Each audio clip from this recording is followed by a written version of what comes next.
Have you ever struggled with English grammar and felt like giving up? Well, fear not. This tutorial is designed to help you understand the fundamentals of English grammar and improve your language skills. Hello and welcome to our English grammar tutorial for beginners. Today we will be exploring the basics of English grammar.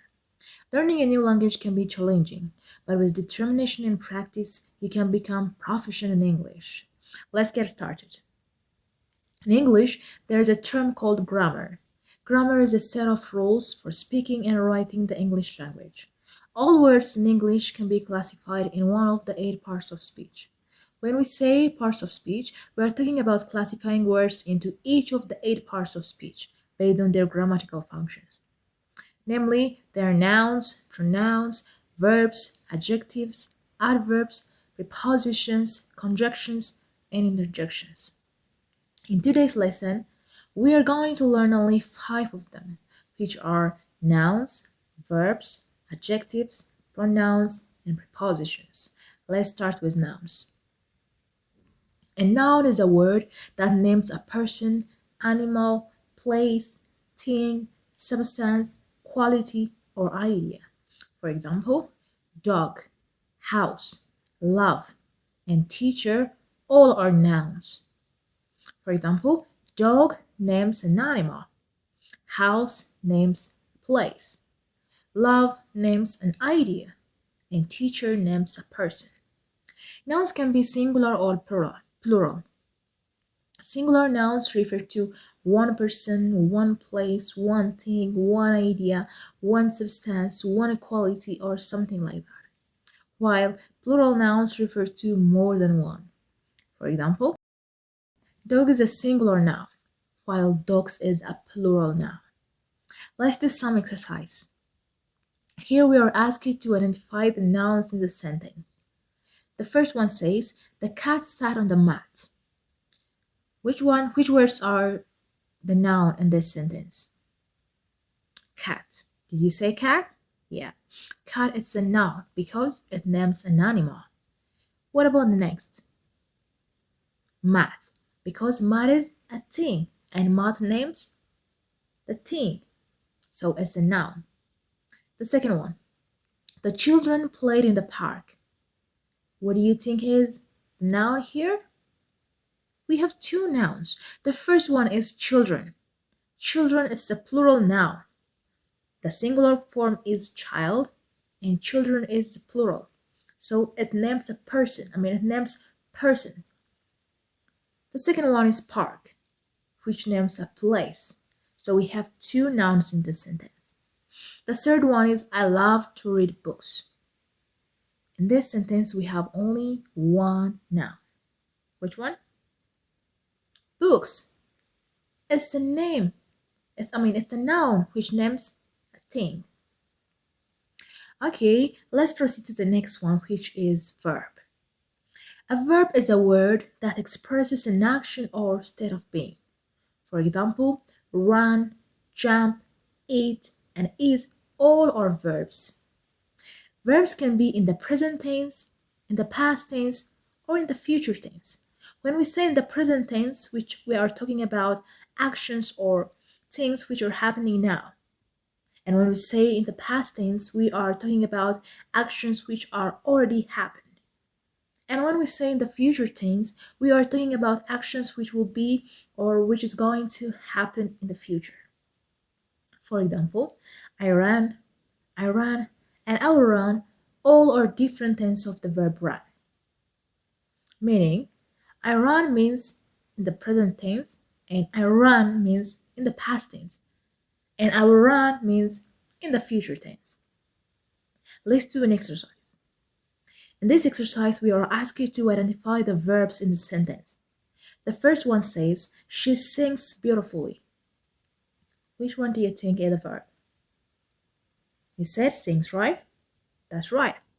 Sings is the verb, which is an action word in this sentence. The second one is, they played soccer yesterday.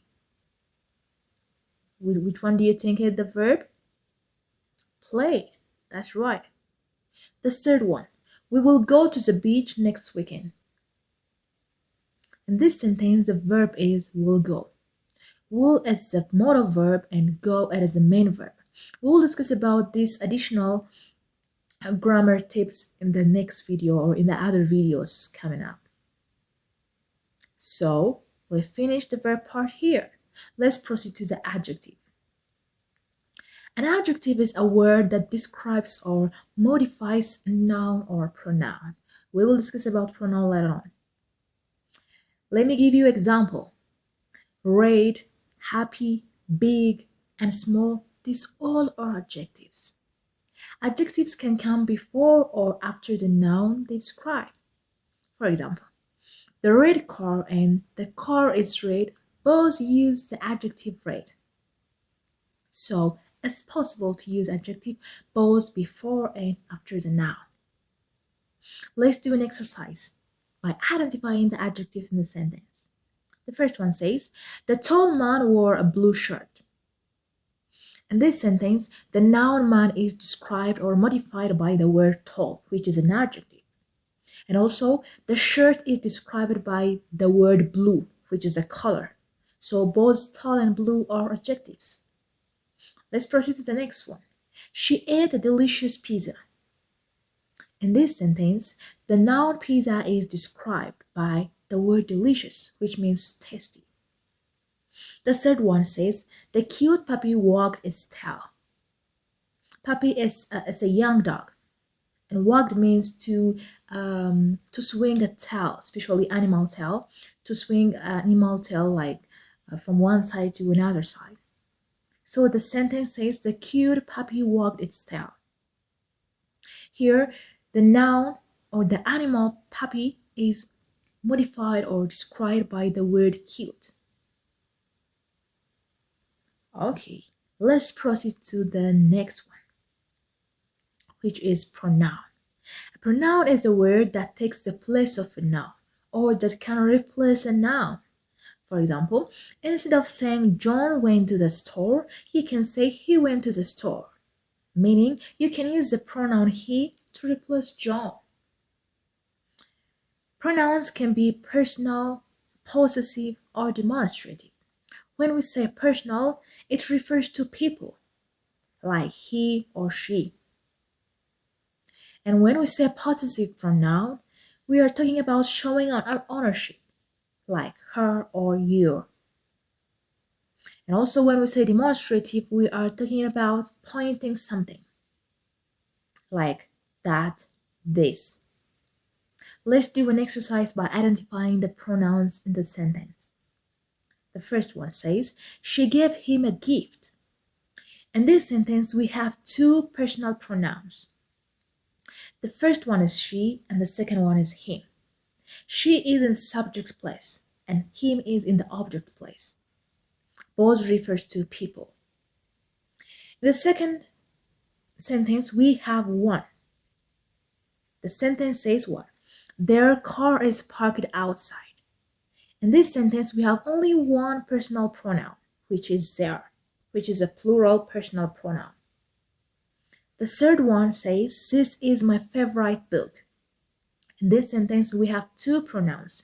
The first pronoun is demonstrative pronoun, which says this, which talks about proximity of the book.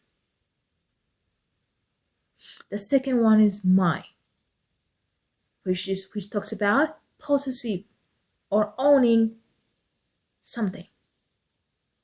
Lastly, let's discuss about prepositions. A preposition is a word that shows the relationship between a noun or pronoun and the other words in a sentence.